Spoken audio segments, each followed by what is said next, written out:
reacción, sino que directamente lo que va a implicar es el compuesto en sí.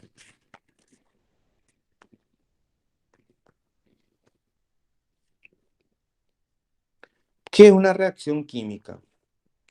Siendo A de A más B de B, me produce C de C más D de D, en donde A y B son reactivos o reactantes y C y D son productos. Por lo general, esto se conoce como una reacción química o ecuación química. Cuando los compuestos sufren cambios, lo que ocurre es una reordenación de átomos nada más. Como vemos en el ejemplo, ácido clorhídrico más hidróxido de sodio me forma cloruro de sodio y agua. Lo que hay es un intercambio nada más. El cloro se asocia con el sodio y el hidrógeno con el OH de hidroxilo, formando de esa manera agua. Entonces, en ningún momento de la reacción se destruyó ningún elemento que estaba como reactante, ni tampoco creció o se formó algún elemento o compuesto que no se haya visto del otro lado como átomo. ¿Qué quiero decir? Cloro está como ácido clorhídrico acá, del otro lado está como cloruro de sodio, pero sigue estando cloro. Hidrógeno con el OH pasa al otro lado como agua. No se destruyó ni se generó un nuevo compuesto, o sea, ningún nuevo elemento, digo bien. Y nuestro sodio pasa al otro lado como una sal, de una base pasa a una sal. Entonces, ¿qué es lo que sucede? En este caso, ningún elemento se destruyó ni tampoco se formó un elemento nuevo. No estoy viendo al otro lado cobre, no estoy viendo al otro lado perdón, hierro, sino que sigo viendo los mismos elementos que inicialmente estaban como otros compuestos como reactantes. Eso es una reacción química. No ocurre la destrucción ni la formación de nuevos compuestos, sino lo que hay una reordenación de átomos para formar nuevos compuestos. Una reacción química se lee de la siguiente manera. Estos números que están enfrente se los conoce como coeficiente estequiométrico o coeficiente numérico, que me está indicando la cantidad de moles que cada compuesto está interviniendo para la reacción. Estos, por lo general, se deben multiplicar sí o sí por el compuesto que está acompañando y por lo general deben ser números enteros y pequeños. Este, esta reacción o sí, esta reacción química se lee como 3 moles de hidróxido ferroso reaccionan con 2 moles de ácido ortofosfórico o ácido fosfórico para producir fosfato ferroso y 6 moles de agua. Recordemos que el 1 se omite, entonces en este caso hay un número 1 enfrente del fosfato ferroso, pero se omite y lo único que hace es indicar que ahí está ese compuesto. Lo del primer miembro se lo conoce como reactivos y los del segundo miembro se conoce como productos. ¿Alguna duda? No, profe. Con respecto a las masas. Toda reacción química debe cumplir la ley de conservación de la materia, que me indica que la cantidad de masa que tengo como reactante tiene que ser igual a la cantidad de masa que tengo como producto, independientemente de que estos ya no sean los mismos compuestos, sino que representando la masa total de cada uno de ellos necesariamente tiene que dar el mismo valor. ¿A qué me refiero? El hierro tiene un peso de 55,85 gramos, según la tabla periódica. Tengo un coeficiente estequiométrico enfrente que me está indicando que tengo que multiplicar por 4. Entonces, tengo 223,4 gramos de hierro como reactante. Por otra parte, el oxígeno gaseoso está representado por o sea, es un compuesto que está formado por 2 átomos de oxígeno. Cada átomo de oxígeno pesa 16, pero como tengo 2, Entonces tengo 32. Un mol de oxígeno gaseoso pesa 32 gramos.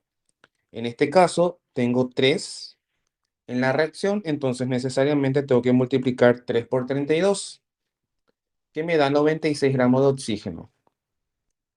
Entonces, 223,4 gramos de hierro más 96 gramos de oxígeno me da 319,4 como reactivo. Esa es la cantidad en masa de reactivo que estoy teniendo en la reacción. El producto me da óxido férrico. Tengo 2 unidades de óxido férrico. El peso molecular del óxido férrico, tenemos la fórmula es Fe2O3.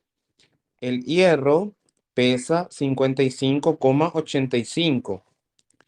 El oxígeno pesa 16 y multiplicamos por la cantidad de átomos que tenemos. La del hierro tengo 2, la del oxígeno tengo 3. Estos multiplicados y sumados me sale 159,7 gramos por mol. Ese es el peso molecular del óxido férrico. En este caso, tengo 2 de óxido férrico como producto, por esa razón lo multiplicaré por 2.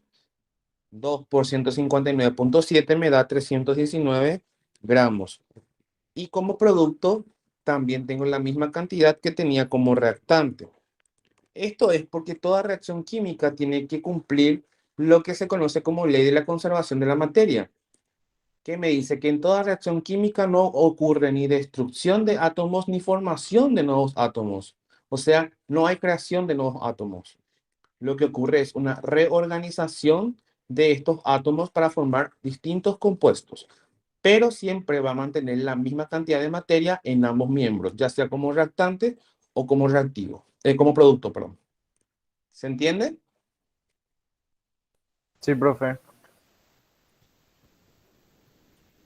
Tipos de reactivos. Supongamos que hoy ya estamos dentro de la universidad, estamos dando bioquímica en el laboratorio, terminamos nuestra práctica y queremos festejar el cumpleaños de Pablo Ezequiel Espínola. Están todos invitados, pero ¿qué pasa? Hubo un grupo de chicas que se fueron a pasearse por el campus. Entonces, Alexis, Pablo y Débora se van al VG nuevo que se está abriendo cerca del campus a comprar salchichas y pan. Lo que nosotros queremos comer por el cumpleaños de Pablo es pancho. Recuerden, el pan más la salchicha es pancho. Llegaron los chicos del súper, ya preparamos todo en el laboratorio, en la cocina del laboratorio, consumimos, pero ¿qué pasó? Ana Aguirre, Analía Brites, Andrea Brites, Ayelén Lescano y Belén Marecos no estaban dentro del grupo porque se fueron a pasearse por el campus. Se fueron a conocer gente de ingeniería. Oigo, yo no vi. Cuando vuelven, solamente sobra 5 salchichas y 4 panes. Entonces, el producto que queremos consumir por el cumpleaños de Pablito es pancho, o sea, salchicha con pan. Como yo tengo 4 panes y tengo 5 salchichas, ¿cuál de los dos me determina la cantidad de pancho que se puede producir? ¿El pan o la salchicha? El pan. El pan, profe. El pan. El pan es el que me define la cantidad de producto que yo necesito conseguir o que vamos a poder conseguir. Entonces, en este caso, el pan es el reactivo limitante.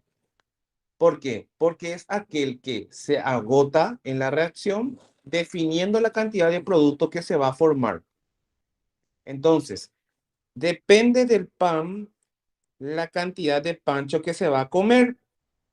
Como fueron 5 chicas las que no se quedaron dentro del aula mientras se organizaba el cumpleaños, solamente 4 van a comer y una de ellas se quedó sin pan. Este que sobró se lo conoce como reactivo en exceso, que es aquel que hay en mayor cantidad o presenta mayor cantidad de masa dentro de la reacción y consume al reactivo limitante quedando en exceso de él. Entonces, los tipos de reactivos tenemos reactivo limitante y reactivo en exceso. ¿De quién depende la cantidad de producto que se va a formar? Del reactivo limitante. Se consume todo nuestro reactivo limitante y ya no se forma producto. ¿Se entiende el ejemplo? Sí, perfectamente, profe.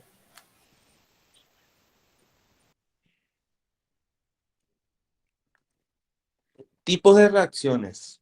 Los dos vamos a ver, pero la que nos importa ahora es la que ocurre sin transferencia de electrones. Cuando dice sin transferencia de electrones, lo que ocurre es que los elementos que forman los compuestos no cambian su número de oxidación. Siguen manteniendo su número de oxidación, pero las reacciones en donde hay, transferencia de electrones, se lo conoce como reacciones óxido-reducción, en donde el elemento cambia su número de oxidación para formar producto. Las que son sin transferencia de electrones, la conocemos, por ejemplo, porque hay un intercambio solamente entre los compuestos. Por ejemplo, cloruro de sodio, al mezclar con nitrato de plata, esta es una reacción muy básica de precipitación en donde el cloro se aloja con la plata y forma un precipitado, por eso su calificación es sólida, mientras que el sodio con el nitrato quedan en fase acuosa. Significa que, significa que eh, nuestro, en nuestra reacción no hubo intercambio de número de oxidación. ¿Por qué? El sodio está con carga más 1 o número de oxidación más 1 y lo pasa al otro lado con número de oxidación más 1. Plata más 1 del otro lado más 1. Cloro menos 1 como cloruro de sodio menos 1 como cloruro de plata. Y mi ion nitrato menos 1 de nuevamente. O sea, no hubo un intercambio de número de oxidación. ¿Ok? Entonces, netamente podemos decir que no hubo transferencia de electrones. Profe, ¿cuándo ocurre una transferencia de electrones? Sencillo. Cuando vamos a formar, por ejemplo, el cloruro de sodio, el sodio en su estado basal es sodio con carga cero, cloro con carga cero. Todos los elementos en el estado natural tienen carga cero, pero cuando se combinan con otro elemento, ¿qué ocurre con ellos? Cambia su número de oxidación. Como el cloruro de sodio es un compuesto o una sal iónica, significa que está formado gracias a enlaces iónicos, y en los enlaces iónicos lo que ocurre hay transferencia de electrones en donde el sodio le transfirió al cloro un electrón. Al perder ese electrón, el sodio queda como más 1 o con carga más 1 y mi cloro que absorbe ese electrón queda con carga menos 1, también conocido como número de oxidación. Recuerden, mi sodio actúa con única valencia 1, según la nomenclatura que habíamos visto clases anteriores, y el cloro como cloruro con carga menos 1 o valencia menos 1. Lo mismo ocurre aquí. Por transferencia de electrones, estos elementos actúan con estas valencias, ¿sí? Entonces, mi sodio y mi cloro que tenían en estado basal carga 0 pasan como sodio positivo más 1 y cloro negativo menos 1. O sea, esto sí sigue siendo cloruro de sodio, pero ellos están unidos mediante enlaces iónicos y este enlace iónico se formó gracias a las transferencias de electrones. Inclusive el agua, hidrógeno gaseoso más oxígeno gaseoso, se combinan para formar agua, pero en el agua el hidrógeno está actuando con valencia más 1 y el oxígeno está actuando con valencia menos 2. Me está indicando que hubo modificación del número de oxidación. En la naturaleza ellos estaban con valencia 0, pero pasan al otro lado como producto para formar producto, digo bien, con valencias distintas. El sodio de 0 pasó a más 1, aumentó su número de oxidación, y el oxígeno de 0 pasó a menos 2, disminuyó su número de oxidación. ¿Se entiende? Sí, profe. Sí, profe. Cuando demos redox, vamos a ver bien esta parte, y vamos a hacer muchos ejercicios de esto, ¿sí? Tipos Muy de, bien, profe. tipos de reacciones. Tenemos la primera que es decomposición, también conocida como combinación o síntesis, en donde elemento X y elemento Y me forman XY, un nuevo compuesto.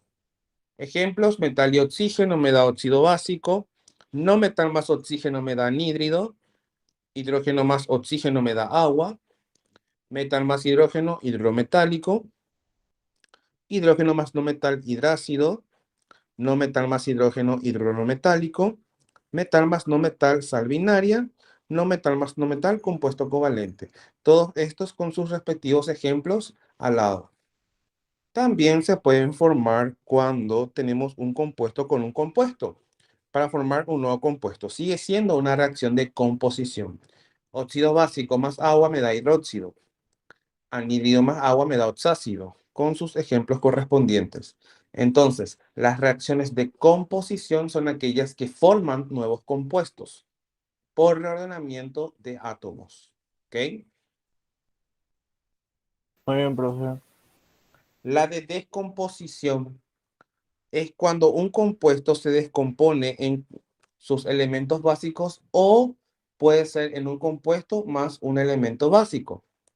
Por lo general ocurren, digo bien, estas reacciones por influencia del calor, la electricidad o algún catalizador.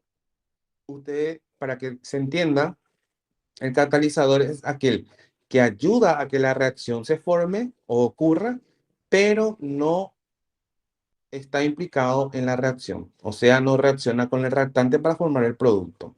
Ejemplo: carbonato se descompone en dióxido de carbono más óxido básico. Ejemplo: carbonato de calcio, por incidencia del calor, me produce dióxido de carbono más óxido de calcio. Otro ejemplo es nitrato, me forma nitrito más oxígeno. Nitrato de sodio, también por influencia del calor, se descompone en nitrito de sodio más oxígeno gaseoso. Óxido básico se descompone en sus elementos básicos o sus elementos unitarios. Metal más oxígeno. Ejemplo: óxido mercuroso, por ayuda del calor, se descompone en mercurio líquido y oxígeno gaseoso. Otro ejemplo son los cloratos, que cuando se descomponen forman cloruro y oxígeno. Por ejemplo, el clorato de potasio, en presencia del dióxido de manganeso y calor, me forma cloruro de potasio más oxígeno gaseoso liberado. Esta reacción es muy común, ya que se utiliza específicamente para la obtención de oxígeno, ya que el oxígeno es un comburente. Entonces, sirve de alguna otra manera para algunas reacciones químicas dentro de los laboratorios. Agua oxigenada, en presencia de dióxido de carbono, de manganeso, digo bien, se descompone en agua líquida y oxígeno gaseoso. Y a su vez, el agua líquida, por ayuda de electrólisis, la cual es simbolizada como un electrón sobre la flecha, me genera hidrógeno y oxígeno gaseoso. Ejemplo: supongamos que en estos días de lluvia hayan tenido la oportunidad de ver cuando el cable o el transformador se cae en el charco o en el raudal. ¿Qué es lo primero que ustedes observan? Que hay una formación de humo saliendo de esa mezcla, o sea, de ese lugar. Ese humo blanquecino que se observa es el hidrógeno, y el oxígeno levemente es visible, pero por lo general no lo es. Entonces, en ese caso lo que está ocurriendo es una electrólisis. ¿Por qué? Porque por el sistema del agua está pasando electricidad, lo cual hace que el agua líquida se evapore en sus dos elementos esenciales, hidrógeno y oxígeno. ¿Se entiende? Sí, Sí, perfectamente, profe. profe. Sí, Profe, una profe. consulta con respecto al gráfico. Mencionaste que el que está encima del proceso de electrólisis, ¿mediante qué sería el catalizador? ¿Calor y...? No, este es solamente electrón, significa que una corriente eléctrica está pasando por ella. Sí, entiendo eso, profe, pero el que estaba arriba. Arriba. ¿Acá? Sí, exacto. El que está en la dirección de agua oxigenada, agua más oxígeno. El catalizador, lo que me gustaría saber. Bióxido de manganeso se llama. Es un catalizador que se agrega en presencia de calor. O sea, ponemos en un tubo de ensayo, perdón, mi tubo es muy feo, ponemos el clorato de potasio. Le echamos encima el bióxido de manganeso y empezamos a calentar con un mechero. Y acá lo que sale es el oxígeno gaseoso. Y lo que queda aquí ya es el cloruro de potasio. Ya. Gracias, profe. Ok. Desplazamiento simple es la siguiente reacción que vamos a ver.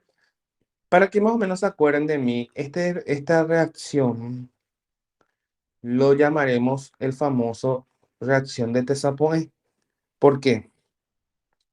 XY, felizmente casados, únicos en su vida, reciben la visita de Z, en donde Z se involucra con X desplazando a Y, o sea, Y sale de la vía de X.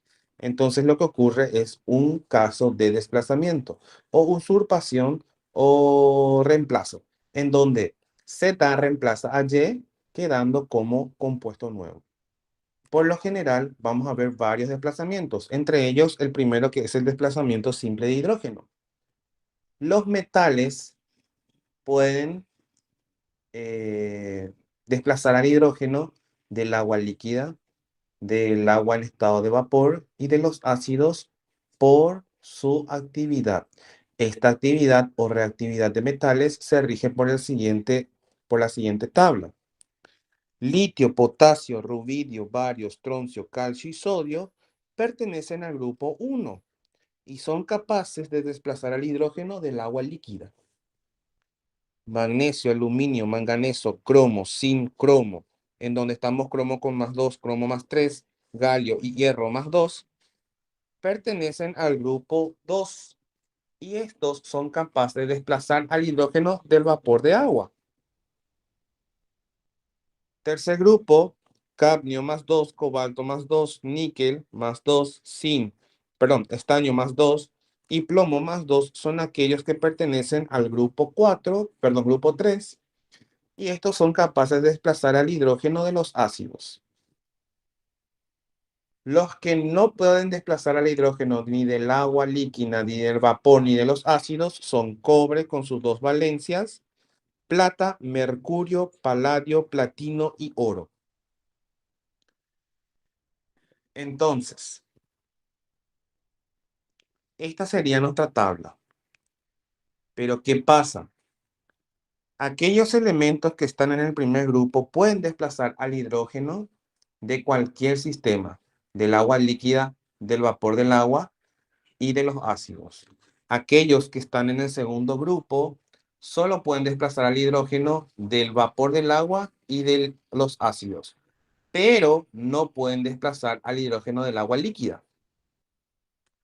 Otra cosa que tienen que saber es que cuanto más el elemento esté a la izquierda de este grupo, es más activo. Quiere decir que el litio puede desplazar a todos los elementos que están por debajo de él. Y el potasio puede desplazar a todos los que siguen detrás de él, excepto al litio, ya que el litio es más reactivo que el potasio. ¿Se entiende esa parte? Porque va a ser útil a la hora de hablar de desplazamiento entre metales. ¿Cuándo ocurre un desplazamiento en agua fría o líquida?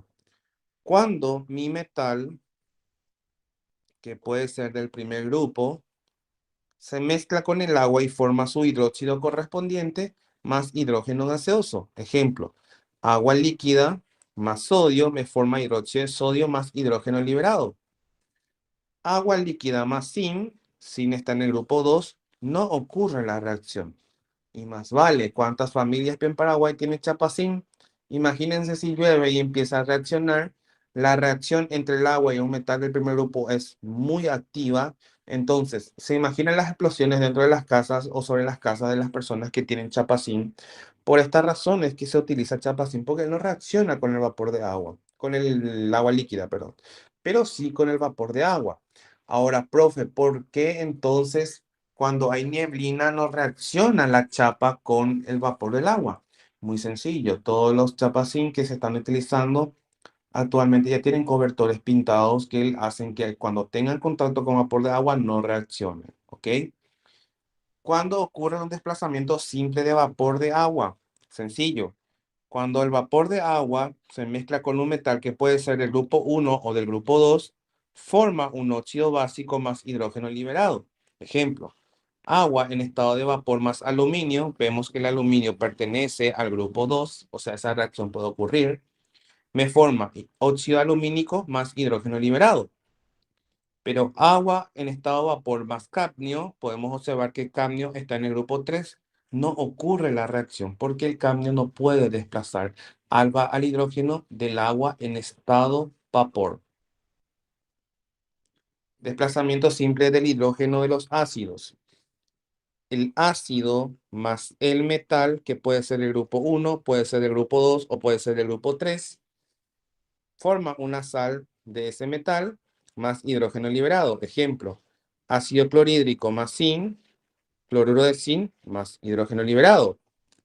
Ácido sulfúrico más hierro me da sulfato ferroso más hidrógeno liberado. Ácido nítrico más plata. ¿Y plata dónde está? Plata está en el grupo 4. Entonces, esta reacción no puede llegar a ocurrir. ¿Se entendió entonces cómo los metales desplazan al hidrógeno del vapor de agua, del agua líquida y de los ácidos? Sí, profe, perfectamente. Perfecto. Continuamos. Esperen un ratito, me voy a mudar porque tengo calor y mi aire está en la pieza. Yo estoy en mi sala. Ok.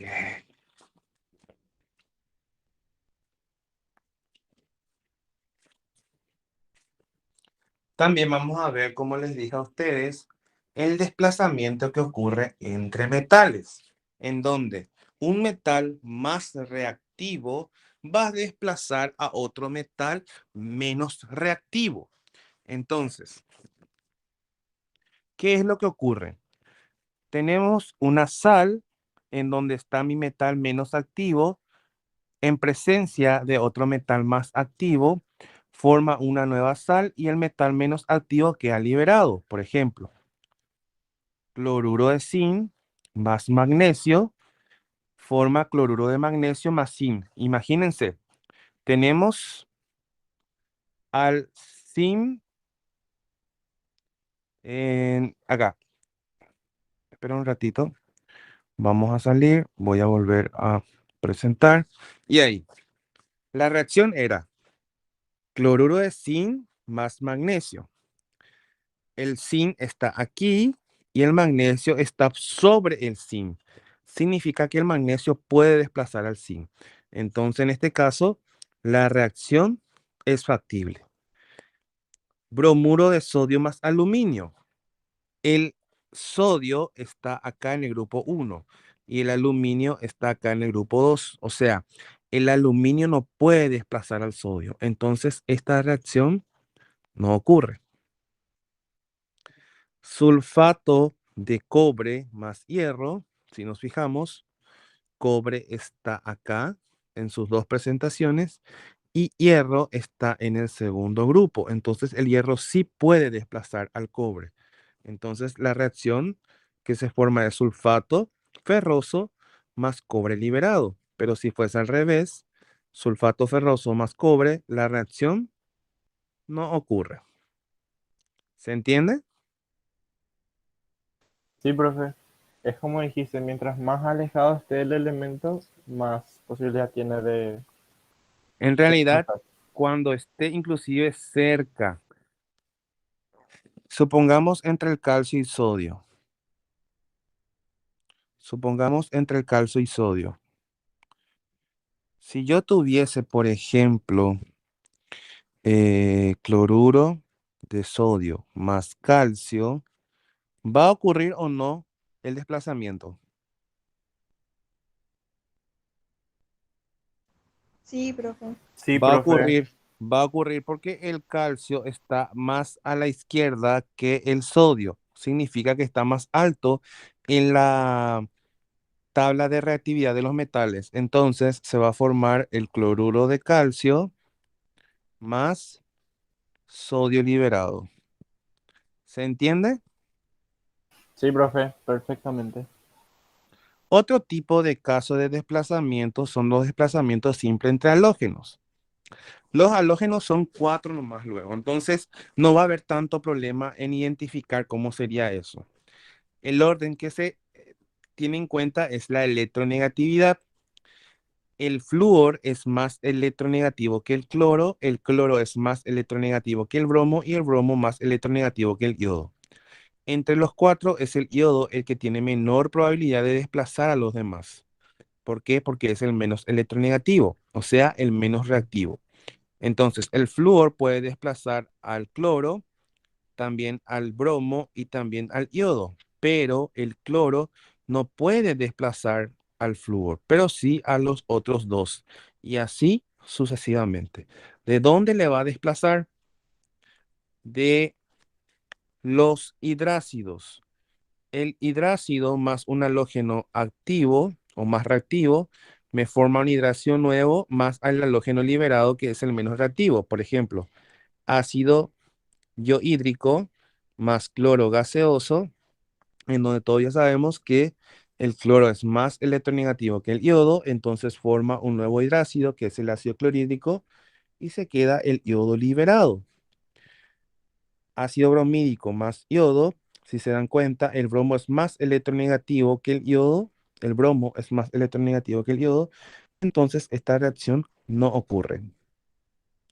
También pueden desplazarse los halógenos en sus sales binarias, por ejemplo, cloruro de sodio más flúor, el flúor es más electronegativo que el cloro, entonces se forma la nueva sal que sería fluoruro de sodio más cloro liberado. Bromuro de potasio más yodo, el bromo es más electronegativo que el yodo, entonces esta reacción no ocurre. ¿Se entiende entonces cómo los halógenos desplazan a otros halógenos? Sí, profe. Profe, Luego, las reacciones de combustión. En toda reacción de combustión siempre va a haber presencia de oxígeno. Y si la cantidad de oxígeno en la reacción es la suficiente, solo va a formar dos productos, dióxido de carbono más agua. Es importante idealizar esto como una combustión ideal o entender esto como una combustión ideal, ya que la cantidad de oxígeno hace que la combustión en sí me dé solamente dos productos, dióxido de carbono más agua. Esta reacción es ideal porque en este caso se está consumiendo su totalidad el combustible. En este caso el combustible puede ser, por ejemplo, butano, que en presencia de 3 moles de oxígeno gaseoso me forma el anhídrido carbónico o dióxido de carbono más vapor de agua. Un ratito voy a bajar mi brillo porque me está molestando. Entonces, el segundo ejemplo, etanol más 3 moles de oxígeno gaseoso me da dióxido de carbono más vapor de agua. Sacarosa, que en algunos casos también se utiliza como combustible, puede ser papel, puede ser cualquier tipo de compuesto de azúcar, más oxígeno suficiente me da dióxido de carbono más hidrógeno, perdón, más agua en estado líquido. Las reacciones de combustión se desglosan en dos grandes grupos, combustión completa e incompleta. La completa es cuando la cantidad de oxígeno es la suficiente y me puede producir solamente dos productos, anhídrido carbónico y vapor de agua. En este caso, la producción de llama es azulada y se lo dice ideal o se la conoce como ideal porque la combustión es completa. La combustión es completa cuando bajamos la cantidad de oxígeno y se forma un nuevo subproducto, que es el anhídrido carbonoso o óxido carbonoso. No. óxido de carbono 2 o monóxido de carbono. Entonces, me forma el monóxido de carbono, me forma el dióxido de carbono y vapor de agua. Si seguimos disminuyendo de forma severa la cantidad de oxígeno gaseoso, en la misma reacción estamos trabajando siempre, se forma otro subproducto que se conoce como hollín, que es el carbono. Carbono más monóxido de carbono más dióxido de carbono más vapor de agua. ¿Cómo ustedes van a identificar estas relaciones para hacer en el examen? El ejercicio le tiene que especificar que es una combustión completa para formar esos productos o una combustión incompleta en donde te dice suficiente cantidad de oxígeno para formar tres productos o disminución o restricción severa de oxígeno para formar productos. Ahí ya me está indicando que me está formando el hollín, el monóxido de carbono con el dióxido de carbono y vapor de agua. ¿Se entiende?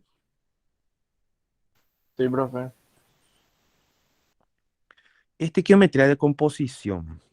La estequiometría de composición nos va a ayudar a resolver cualquier tipo de ejercicios, que por lo general vamos a utilizarlo desde ahora en adelante y lo vamos a utilizar con estequiometría de reacción, estequiometría de composición, estequiometría, la parte de soluciones, digo bien, vamos a utilizar esta herramienta que nos va a ser muy útil a la hora de resolver ejercicios. Quizás algunos ya dieron en el colegio, quizás otros no.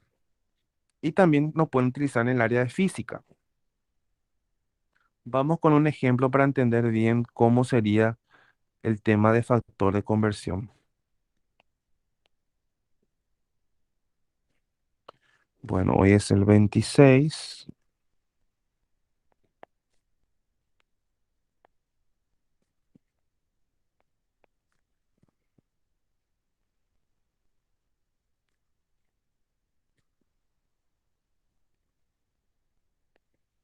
Factor de conversión.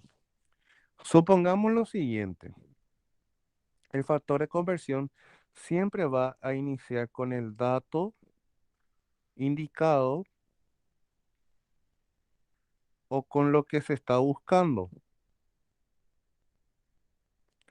Y se va a ir multiplicando por factores que lo que hará es simplificar siempre la unidad medida que estamos utilizando y siempre va a quedar la unidad de medida necesaria hacia arriba. Vamos con un ejemplo para que se entienda mejor. Supongamos que quiero tener 2,5 meses, quiero pasar a la unidad de medida segundos. Para hacer este ejercicio tenemos que tener en cuenta los factores que vamos a tener que ir desarrollando. Por ejemplo, un mes tiene ¿cuánto? Tiene 30 días. 30 días máximo. Un día tiene 24 horas. Una hora tiene 60 minutos y un minuto tiene 60 segundos. Imagínense que quiero pasar de mes a segundo. Entonces, nosotros tenemos que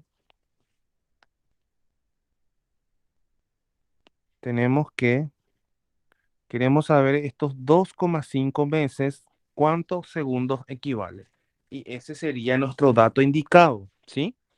Entonces, empezamos por ese lado. 2,5 meses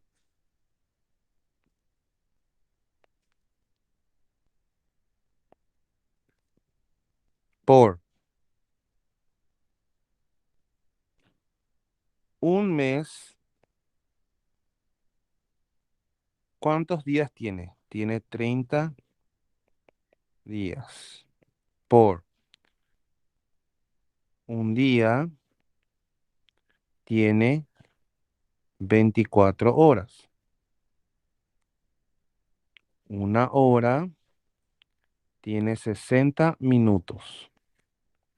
Y un minuto tiene 60 segundos. Repito, la unidad de medida que estoy buscando siempre tiene que quedar hacia arriba. Y lo demás iremos simplificando. Mes, simplificamos con mes, día con día, hora con hora, minuto con minuto. Y me queda segundo hacia arriba. Siempre la unidad de medida que estoy buscando tiene que quedar hacia arriba. Y lo que hacen es lo siguiente, 2,5 multiplicado por 30 multiplicado por 24 multiplicado por 60 multiplicado por 60. ¿Cuánto me da?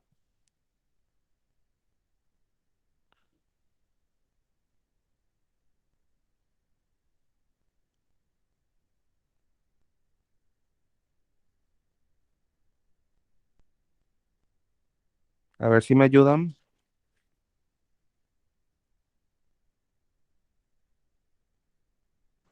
6.480.000, profe. No sé yo, para mí que ya es mucho. Así me sale. Bueno, te voy a creer. 6.480.000, ¿qué cosa? Segundo. Segundos. Segundos. Entonces, 2,5 meses equivalen a 6.480.000 segundos. Si es que acá abajo tuviéramos número por qué dividir, se las tiene que dividir. Pero usted tiene la facilidad de que su calculadora ya tiene esa opción de poner un número enfrente y luego por, y ya les da el tema de la fracción para que ustedes vayan cargando también uno sobre el otro. Y así sucesivamente pueden ir haciendo, ¿sí? ¿Se entiende más o menos qué es lo que se tiene que hacer en factor de conversión? Sí, profe, perfectamente. El ejemplo lo explica muy bien. Cuando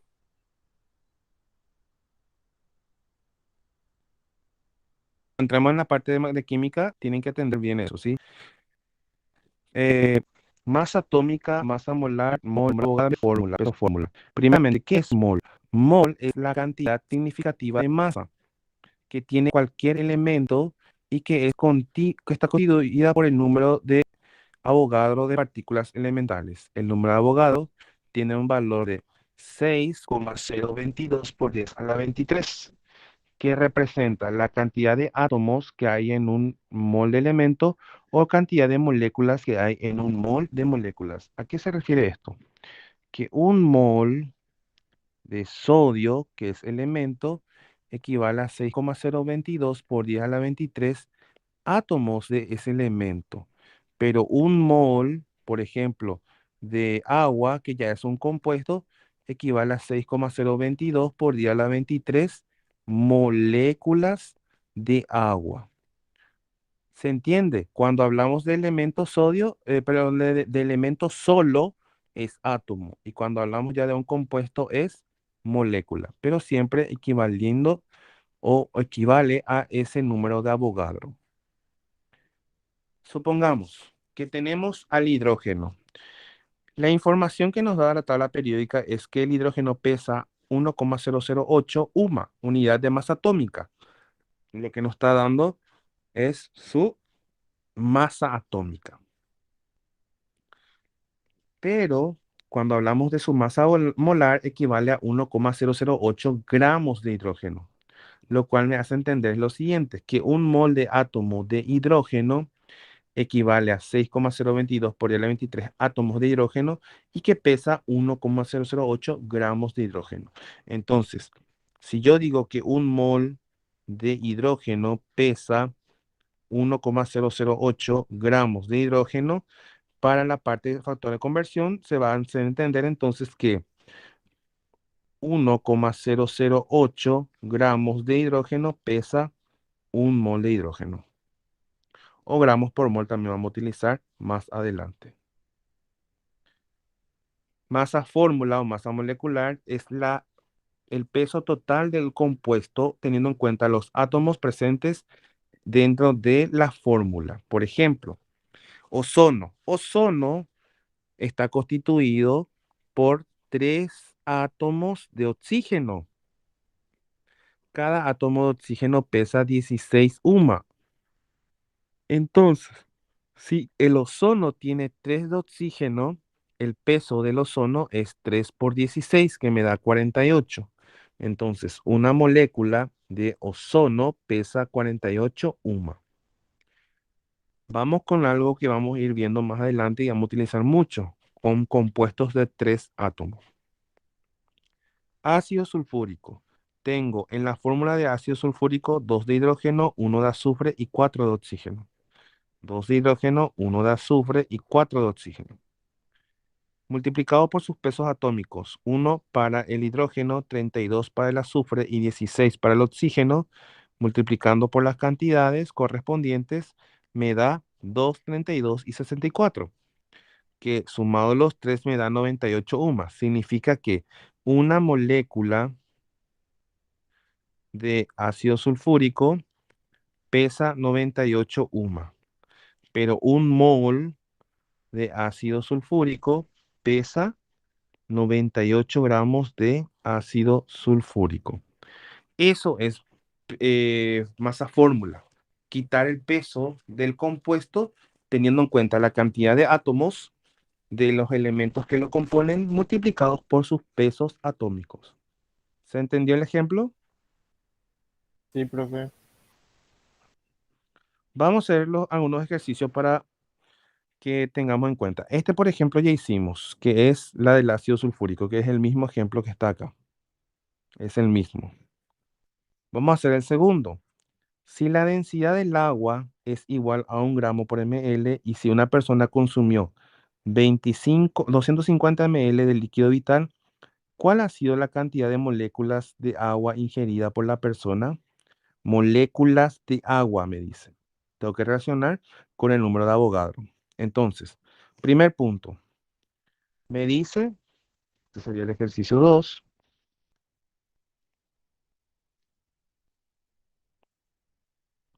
Me dice que una persona consumió un volumen de 250 ml de agua.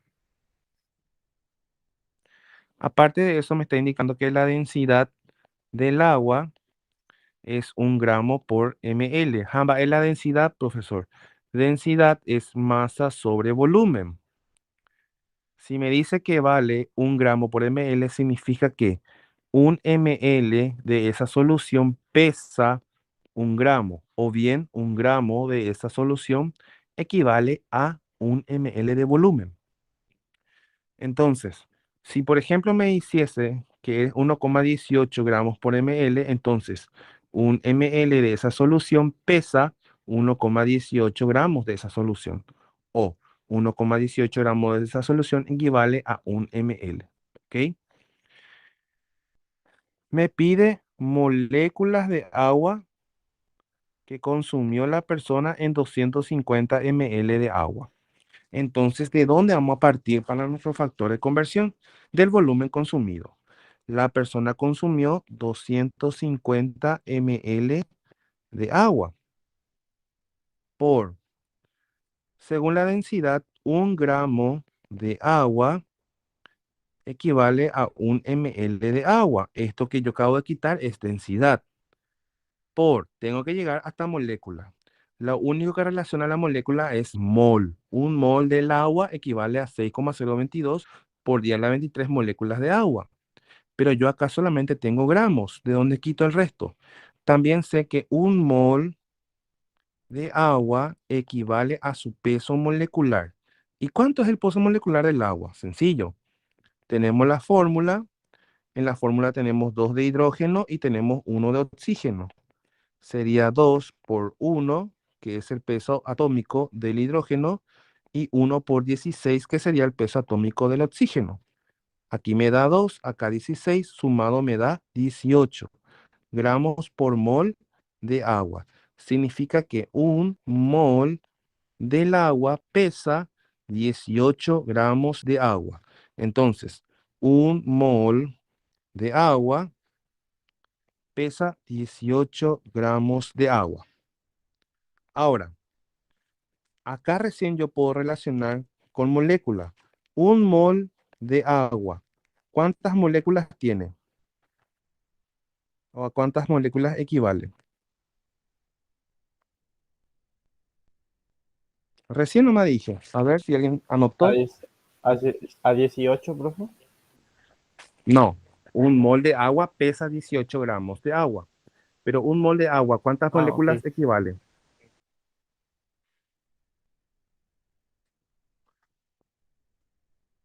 ¿Nadie? ¿Te escucho? Un mol No, de profe, me agua, confundí. un mol de agua equivale a 6,022 por 10 a la 23 moléculas de agua. Entonces,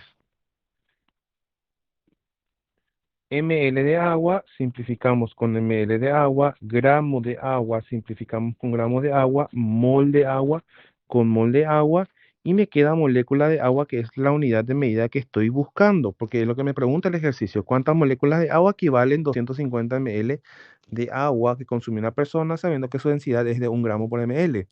Entonces, en la calculadora van a hacer lo siguiente: 250 multiplicado por, y van a meter en la calculadora de la siguiente manera: 6,022 por, hay una parte al lado del punto en su calculadora que dice por 10 a la X.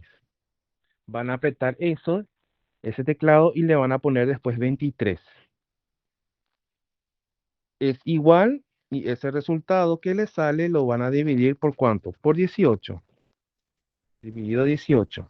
Sería todo lo que tengo acá arriba dividido todo lo que tengo acá abajo, pero obviamente multiplicado entre ellos. O bien, si tienen la opción de hacer en su calculadora, la que tiene esos cuadritos de fracción, sería 250 por arriba, le van a poner 1, abajo le van a poner 1 por arriba, le van a poner 1, abajo le van a poner 18 por, y acá sí ya van a agregar 6,022.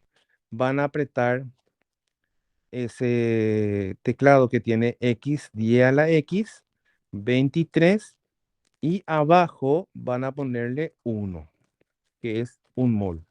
¿Y eso cuánto me da? Tengo el número en coma, profe. 8,36. Pero hay una Después cantidad más de números. Sería 8,36, 38, 88, 88, 9 por 10, 24, elevado a 24. me vas a dar los tres primeros números después de la coma. 363. 8, 363. por 10 a la 24 me dijiste. Sí, exactamente. Moléculas de agua. O sea, 250 ml que consumió la persona equivale a 8,363 por 10 a la 24 moléculas de agua. ¿Cómo definir la cantidad de números después de la coma? Muy sencillo. El factor que estamos utilizando de número Avogadro tiene tres números significativos después de la coma. Entonces, necesariamente tres números significativos después de la coma ustedes utilizarán para hacer la respuesta. Entonces, esto me sale 8,363 por 10 a la 24 moléculas de agua. A todos les salió así en la calculadora. Sí, Sí, profe. profe.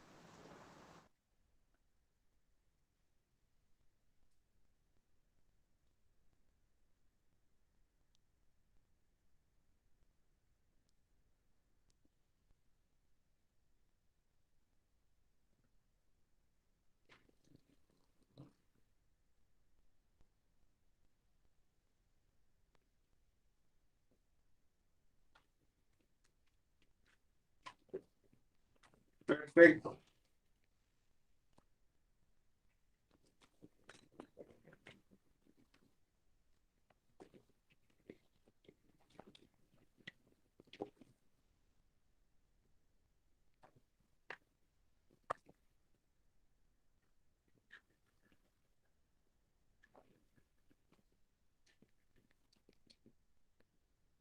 Seguimos. Me supongo que todos entendieron entonces y podemos seguir con el siguiente ejemplo. Todos entendieron, ¿verdad? Sí, profe. Perfecto.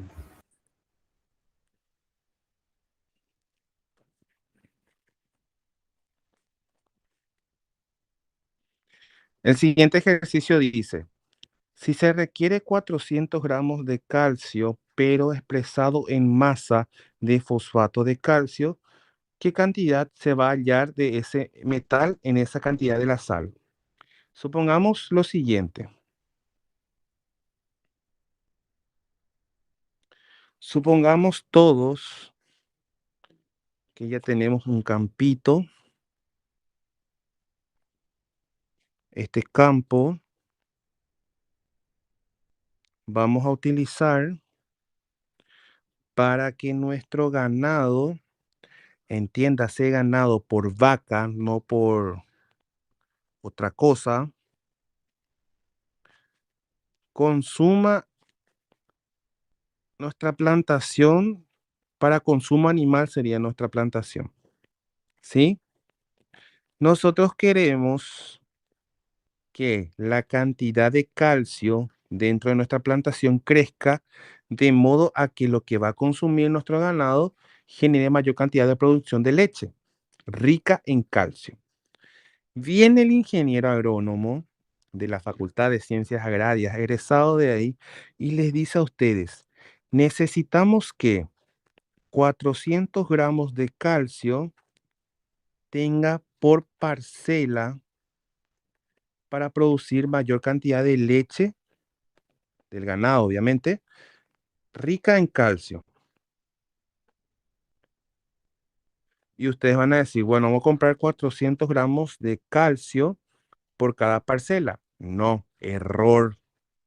El calcio es un metal muy volátil que en contacto con el agua genera explosiones. Imagínense ustedes derramar pepitas de calcio por cada parcela y cuando empiecen a regar, empiezan a explotar todos los campos, van a quedar como un campo minado recién explotado, ¿verdad? Entonces, ¿qué es lo que pasa? Lo que hacen. Se van a la agroveterinaria y les dice el del local que tienen fosfato de calcio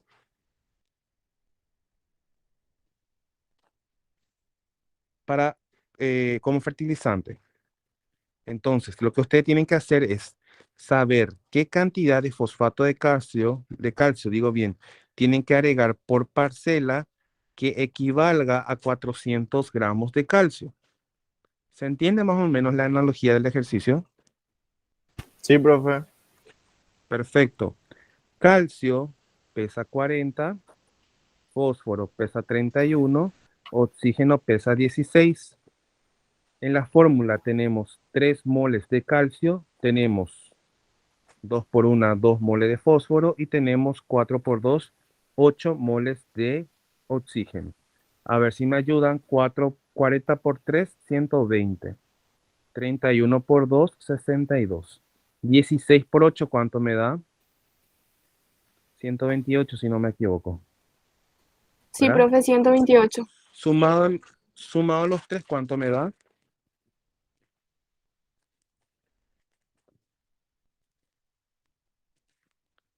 10, 3 días. ¿verdad? Veamos por mol. 310, profe. Significa, perfecto, significa que un mol de fosfato de calcio pesa 310 gramos de fosfato de calcio. Perfecto. Entonces, lo que nosotros tenemos que determinar es la cantidad de la sal que vamos a pesar para tener 400 gramos de calcio. Entonces, iniciamos por ahí. 400 gramos de calcio por un mol de calcio. ¿Cuánto pesa? Pesa 40. 40 gramos de calcio por en un mol de la sal.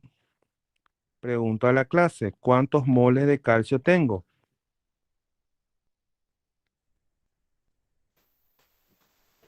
3. 3. 3 moles de calcio. Y por último, un mol de fosfato de calcio pesa 310 gramos de fosfato de calcio. Entonces,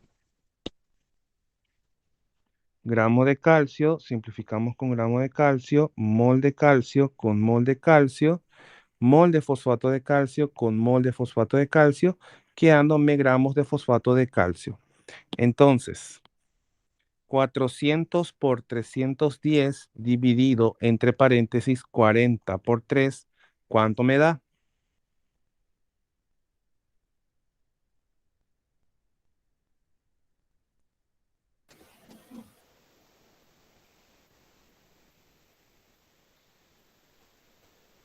Sería 1033,33. Y luego el 3 es infinito, profe. Perfecto. ¿1033 sale o 1031? 1033,3. ¿A todos les sale así? Sí, profe. Perfecto. 1033,3 gramos de fosfato de calcio. Significa que tengo que pesar 1033,3 gramos del fosfato de calcio para poder tener 400 gramos de calcio. Y esta cantidad es la que voy a suministrar a mi plantación para que equivalga a los 400 gramos de calcio. ¿Se entendió el ejercicio? Sí, profe. ¿Todos entendieron? Sí, profe. Si no entendieron, necesito que me pregunten ahora, no como el otro grupo que me está escribiendo en el grupo de WhatsApp, cuestiones que en clase se tenía que haber entendido. Siguiente ejercicio. Si la densidad del etanol es 0,789 gramos por ml, ¿en qué dicho volumen de líquido estarán contenidos la cantidad de moléculas numéricamente igual a la población mundial de 6.840.507.003 habitantes según la estadística del año 2010? Perfecto. ¿Quieres saber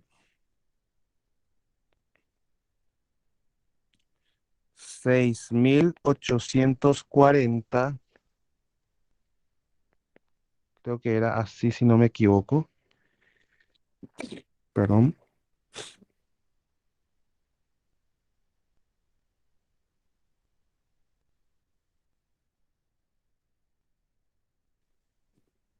6.840.507. Me faltó el 5.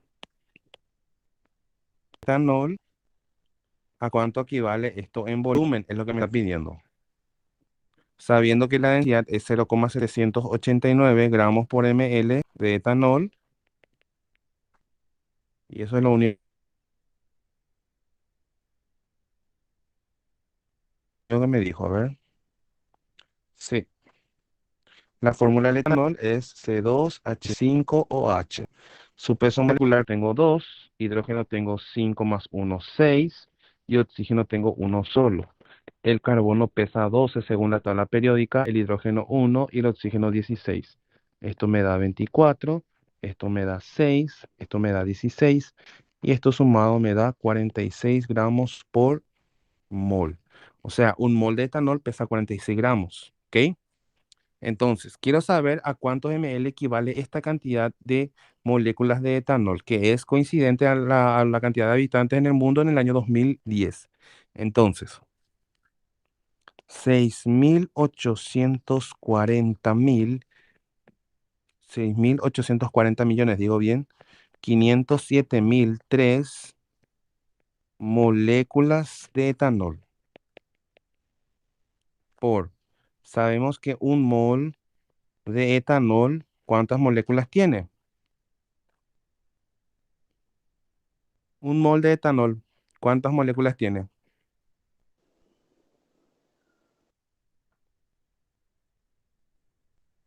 Un mol de etanol, ¿cuántas moléculas tiene?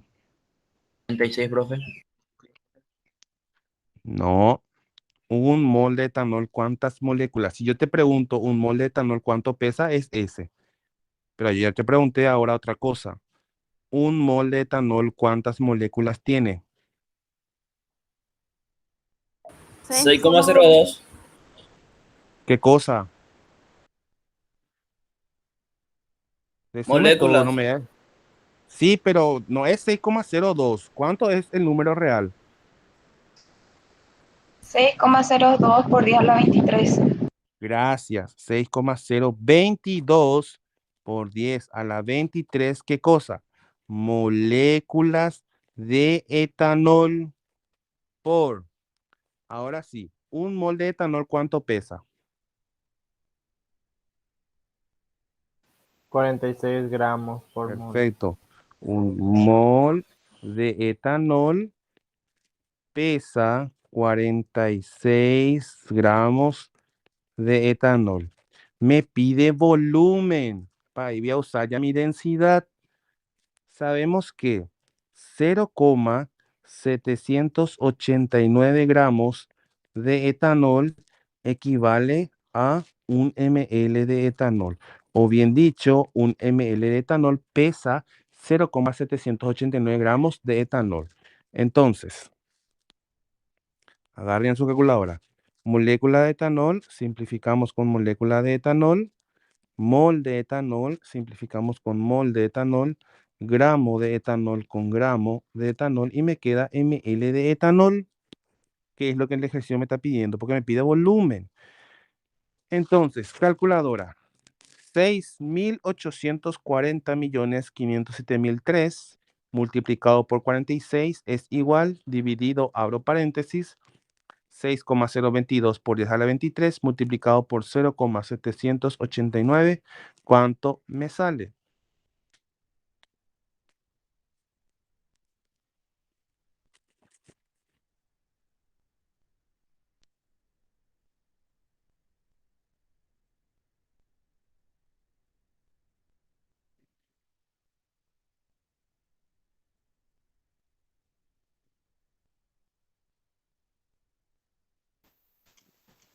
Sale 6,622 por 10 elevado a la 10. No. ¿Otro? Yo tomé 3 números nada más de la coma. Entiendo yo eso.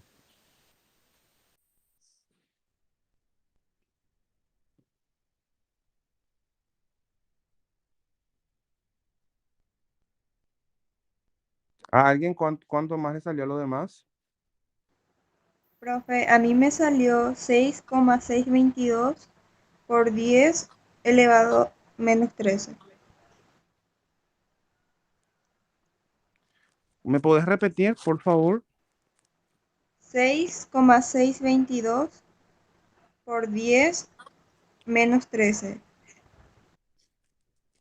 6,622 por 10 a la menos 13 ml de etanol. ¿A todos les salió así o solo a ella? A, a mí me salió menos 16. Dios mío, voy a traer mi calculadora. Yo puse todas las fracciones y eso. No sé si alguno no les puso. Sí, yo también le puse todo. Le puse entre paréntesis.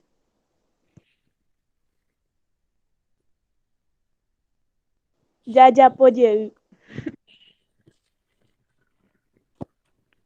Bueno, es 6.840.507.003 multiplicado por 46 dividido 6,022 exponente a la 23 multiplicado por 0,789 y me sale 6,622 por 10 a la menos 13 ml de etanol. O sea, el resultado que está acá.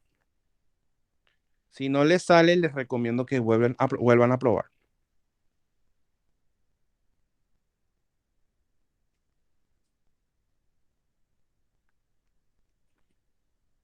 ¿Le sale así? Ahora sí, profe. Perfecto.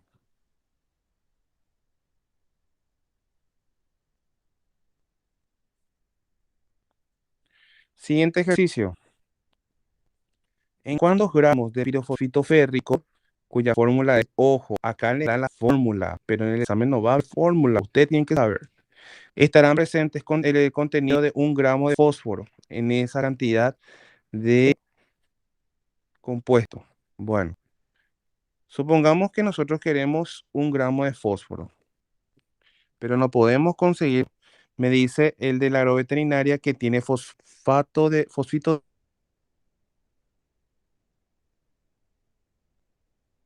hierro, pirofosfito de hierro, creo que era, pirofosfito férrico. Entonces, pirofosfito.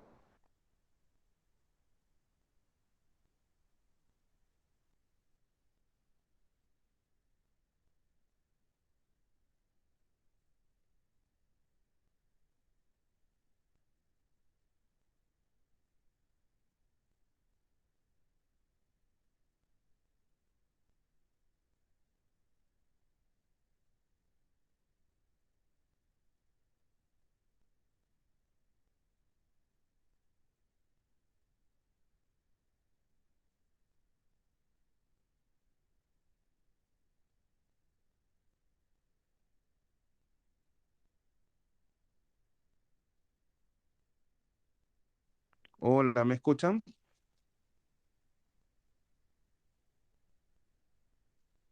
Ahora sí. Perfecto. Discúlpenme, es que me fui un rato.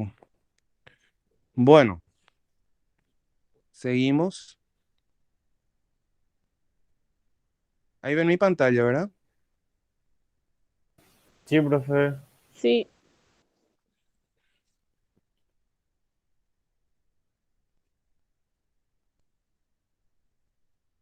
Entonces, eh, quiero saber la cantidad de la sal que voy a tener aquí o la cantidad de sal que necesito para tener 1 gramo de fósforo, ¿sí? Entonces, peso molecular del pirofosfito férrico sería: hierro pesa 56, fósforo pesa 31, oxígeno pesa 16. De hierro tengo 4, de fósforo tengo 3 por 2, 6, y de oxígeno tengo 15. 3 por 5, 15. 56 por 4, ¿cuánto me da? 224. 31 por 6 186. y 15 por 16. 240. Y sumame los tres, por favor. 224 más 186 más 240, ¿cuánto me da? 650. 650 gramos por mol. Entonces, 1 mol de esta sal pesa 650 gramos de la sal. Voy a llamarle sal porque es demasiado largo es la fórmula para ir haciendo otra vez. Entonces, nosotros queremos 1 gramo de fósforo conseguir. Es el mismo caso que el del calcio, ¿sí? Entonces, 1 gramo de fósforo por 1 mol de fósforo, ¿cuánto pesa? Pesa 31. 31 gramos de fósforo por, en la fórmula, en 1 mol de la sal.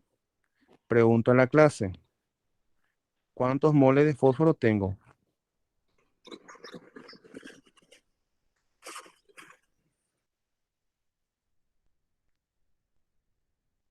En 1 mol de pirofosfito férrico, ¿cuántos moles de fósforo tengo? 6. 6. 6 moles de fósforo. Perfecto. Y sabemos que 1 mol de la sal o del pirofosfito férrico, ¿cuánto pesa? Pesa 650 gramos de la sal. Entonces, gramo de fósforo, simplificamos con gramo de fósforo, mol de fósforo con mol de fósforo, mol de la sal con mol de la sal y me queda gramos de la sal. O sea, 650, que es el número que me importa aquí, dividido 31 por 6, ¿cuánto me da? Tienen que hacer 650 dividido, entre paréntesis, 31 por 6. ¿Cuánto me da?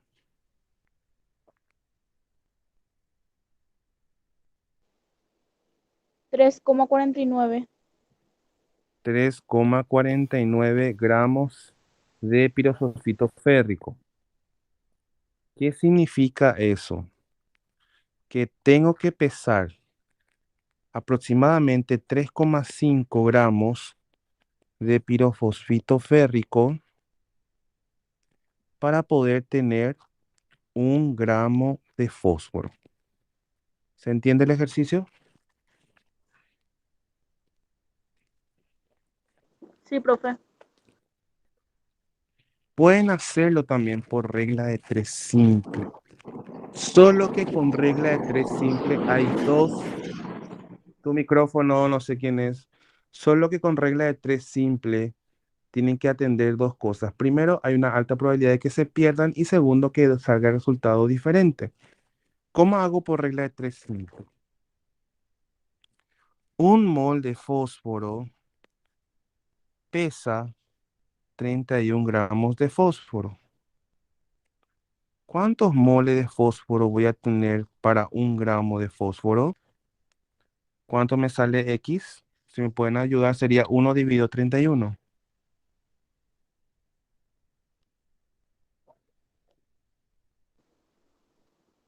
0,03. 0,03, profe. Perfecto. Ahora, en 1 mol de la sal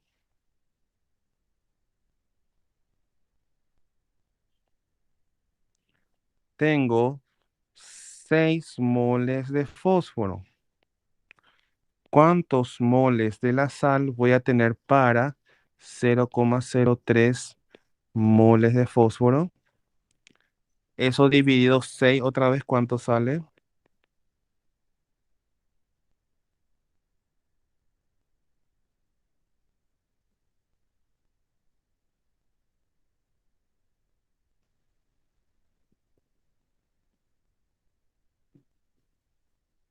¿Cuánto sale 0,03 Co- dividido 6? al exponente 10 menos 0,3. ¿Me puedes repetir Creo porque que no sí. escuché? 5, exponente 10, ¿verdad? Menos 0,3. A mí me salió.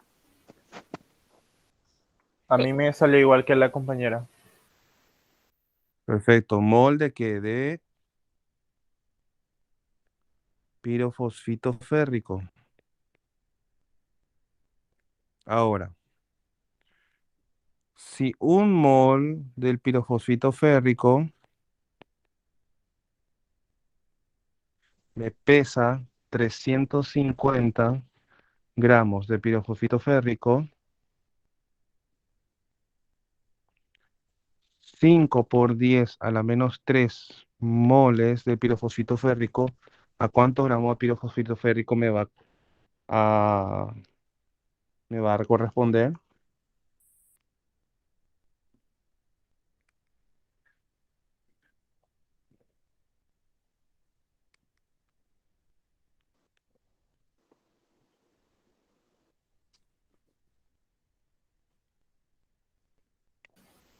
0,07, profe.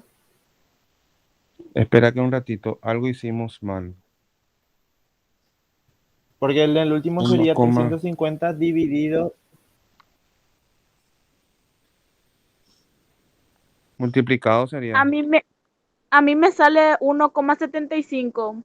Y eso es lo que te estoy A mí diciendo. En también. algún lado nos equivocamos. Espérame que 1 mol de fósforo sería 1 dividido 31, 0,03. Está bien este. 1 mol de pirofosfato férrico tiene 6 moles de fósforo. Entonces, 0,03 dividido 6 5 por 10 a la menos 3. Y un mol de pirofosfito férrico pesa 350 gramos. Entonces, 5 por 10 a la menos 3 me sale 1,75 75. gramos. Imagínense la diferencia que hay con la respuesta. Hicimos todo bien. Lo único que cambia es que acá nosotros ya redondeamos, luego redondeamos acá y ya me da un resultado diferente. Quiero que hagan lo mismo, pero no borren o no quiero que utilicen todos los números decimales que sale acá. Por ejemplo, 1 dividido 31 me sale 1/31, que es 0,032258,064,52. Asimismo, dividiremos por 6, que es el segundo paso, que me sale 1,186, que es 5,376344,086 por 10 a la menos 3. Y ese resultado multiplicaremos por 350 y me tiene que dar el mismo valor, 1,88. Esperen que un ratito. Este ejercicio porque está bien. 650 dividido 31 por 6. Sí, 3,49, está bien. ¿Dónde lo que hicimos mal acá? Espérenme un ratito. 1 dividido 31 me sale un valor. Un mol tata tiene 6. Entonces, ¿cuánto va a estar? Dividido 6 me sale esto. Y eso multiplicado, ay Dios mío, acá es 650, gente. 650, no es 350. Ahí sí va a salir. Y ese que me salió hace rato, que es 5 exponente a la menos 3 multiplicado por 650, no por 350, me sale 3,25. Ahí está. Me sale 3,25. 3,25 gramos de la sal. ¿Se dan cuenta que utilizando el redondeo que hicimos acá, nos da un valor y utilizando ese me sale 3,25, pero utilizando factor de conversión me sale mucho más alto? ¿Qué va a pasar a ustedes si es que el ejercicio está hecho en base a factor de conversión y ustedes agarran y hacen con regla de 3 simple y les sale este valor? Van a elegir ese valor, pero está mal porque tiene que ser este valor, porque este método de factor de conversión es el único que utiliza en su totalidad todos los decimales. Por eso les recomiendo a ustedes que hagan por factor de conversión y no por regla de 3 simple. ¿Se entendió por qué sale más bajo en la regla de 3 simple? Sí, profe, perfectamente. Perfecto. ¿Todos entendieron? Sí, profe. Profe, en el examen, como mencionaste, entonces se nos va a invalidar esa respuesta si se usa la regla de 3 simple.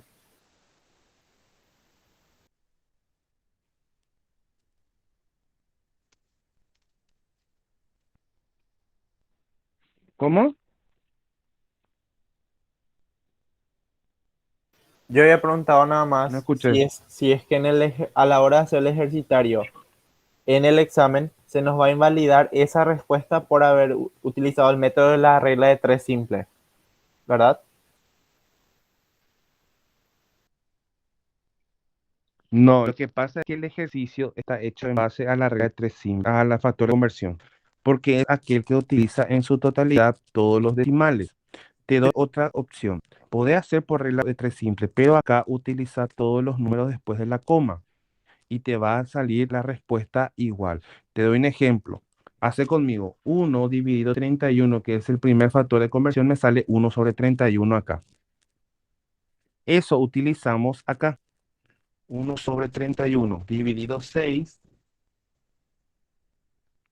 me sale 1/186.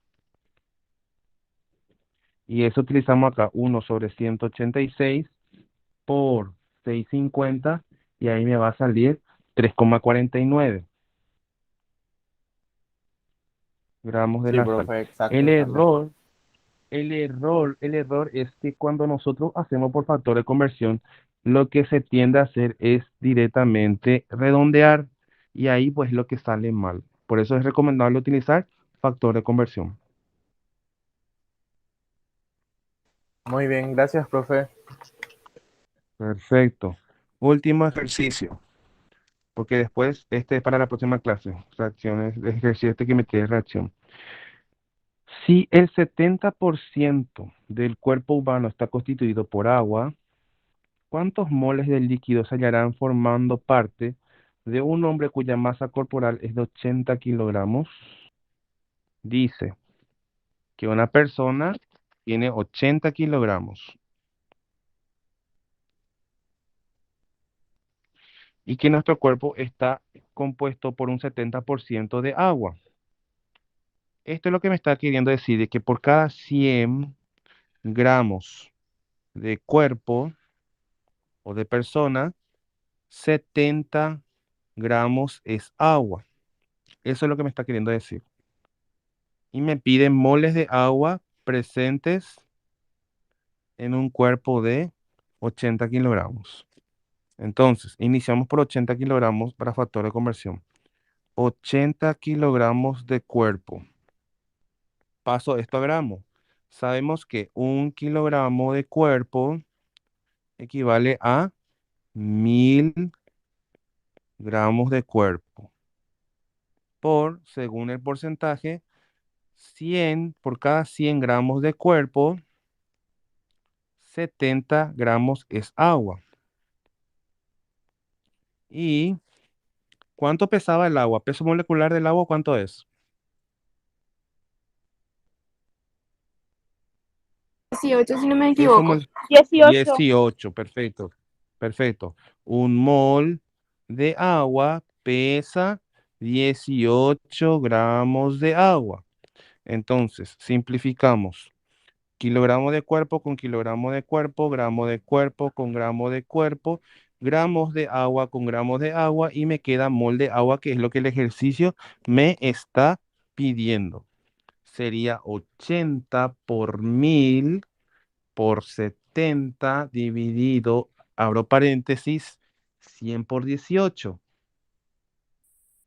Cierro paréntesis, es igual y me sale 3111,11, ¿qué cosa? Moles de agua. Esto es la cantidad de moles que tiene una persona de 80 kilogramos. ¿Se entendió el ejercicio? Sí, profe. ¿Todos entendieron? Sí, Sí, profe. profe. Perfecto. Entonces, les va a quedar de tarea el ejercitario que está dentro de la plataforma. De igual manera, ustedes ya tienen este PowerPoint servido y la próxima clase ya vamos a hacer ejercicios de estequiometría de reacción, porque recuerden que estequiometría de reacción, estequiometría, digo bien, se separaba en de composición y de reacción. ¿Ok? Sí, profe. ¿Se entendió la clase de hoy? Sí, profe, muy Sí, bien. profe. Gracias por tu explicación. Perfecto. Entonces, chicos, les dejo con la tarea. Le voy a avisar al profesor, al doctor Rojas, que ya terminamos la clase y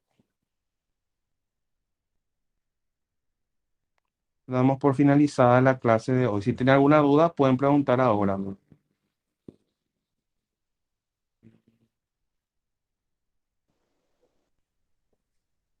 Profe, en el examen va a estar, ¿verdad? La tabla periódica. ¿Qué pregunta más importante? Toda la información. ¿Viste nuestros ejercicios, Rosa? Que los ejercicios que estamos haciendo tenían los datos, por ejemplo, de los pesos de los elementos. Todos los datos que tienen que ser extraídos de la tabla periódica van a estar presentes en el examen. Esta era mi pregunta. Muchas gracias, profesor. Vale, otra consulta por ahí.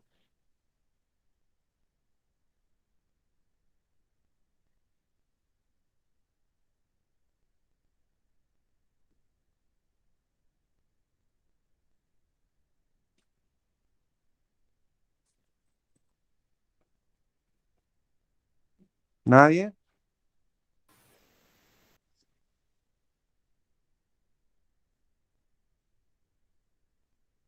Nadie es de Caguazú, así vos. Preguntando los que son del interior. Yo soy de Caguazú, profe. Espera, que ¿quién pasó vos? Gaya Marina. Sí, ¿De dónde sos? el último distrito del departamento de Caguazú. Ah, José que Domingo Campos. José Domingo Campos. O sea, Campo 8, puede ser. O Torín. Torín, cerca de Torín. Torín. Perfecto. Yo soy de Caguazú, de la ciudad de Caguazú. Ajá, mira. Sí. Perfecto. Entonces, vos estás probando para qué filial. El de Central San Lorenzo. Perfecto, Central San Lorenzo. Ok, bueno, si no tienen ninguna otra consulta, entonces dejamos aquí la clase y mañana estaría el profesor ya alzando la grabación.